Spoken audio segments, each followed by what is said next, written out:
Heto ang mga maiinit na balita na dapat niyong tutukan mula sa FM Radio at PRTV Newsroom. Ito ang FM Radio Newsbreak. FM Radio Newsbreak. Magandang umaga mga ka-Vibes. Narito na ang mga nagbabagang balita para sa ating FM Radio Newsbreak.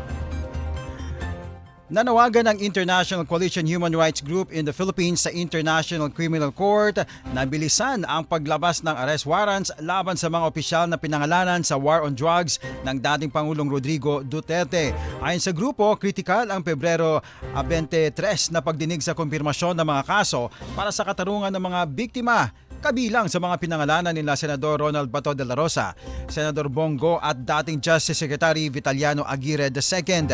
Itinanggi nila Aguirre at Go ang akusasyon habang nananatiling tahimik lamang si de la Rosa kaugnay ng umiiral na warrant of arrest laban sa kanila.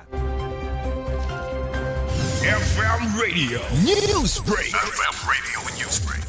Samantala sa iba pa mga balita, nagbabala ang Department of Social Welfare and Development laban sa paggamit ng mga peking ID o kaya mga dokumento para makakuha ng tulong mula naman sa ahensya gaya ng Assistance to Individuals in Crisis Situation. Ayon kay ASEC Irene Dumlao, may pananagutan sa ilalim ng Revised Penal Code ang sino mang mahuhuling gamit ang peking dokumento. Ang babala ay kasunod ng insidente noong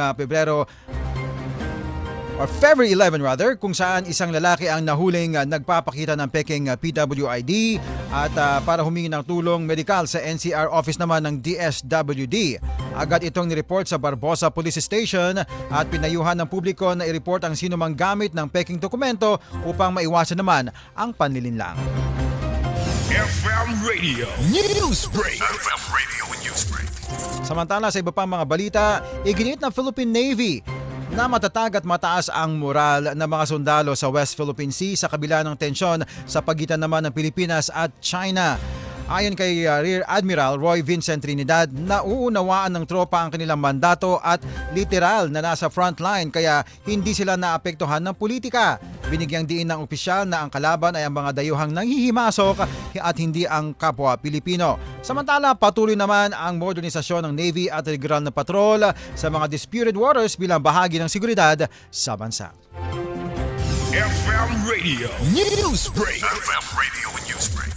At yan mga ka-Vibes, ang buong kalipunan ng ating pagbabalita para sa ating FM Radio Newsbreak. Ako po si Cherubim Ganaden. Magandang umaga.